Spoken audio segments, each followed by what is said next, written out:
Ken, this week on Winging It, you want to talk about layering it up, and as a result, you've turned the gold wing into a bit of a clothesline. But tell me, what do you mean by layering up? Why do you want to start out all covered in gear? Because typically when you start out in the morning, it's going to be cooler than any point that day will unfold to. Yeah. And if you run a little later in the day, you're going to fall right back into that. So yeah. Be ready for the two extremes, and you can peel down to accommodate yourself in the middle of the day.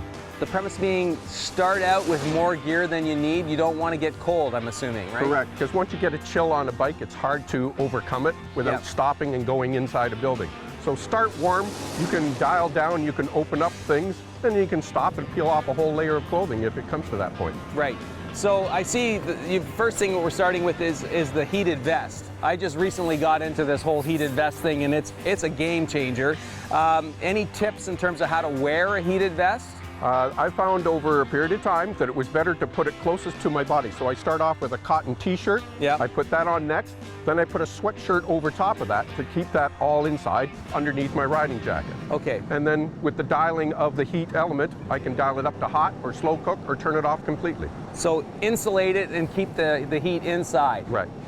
3 kinds of gloves. This is what you travel with. Obviously, these are your thick ones, yep. right? With the gauntlet, so you don't get any wind up your sleeve. Yep. And then eventually, throughout the day, you move down to something like this, and then my lightest full-on ones. lightweights. Lightweights. I always wear gloves all the time, but even at the hottest point of the day, these are a porous material that lets the air circulate through, but I've still got the minimum protection to help me out there, so I'd never ride without them.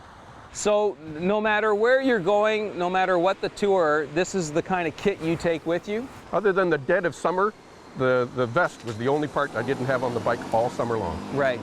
What happens if you blow it? You forget this, or you don't predict this, you don't dress accordingly.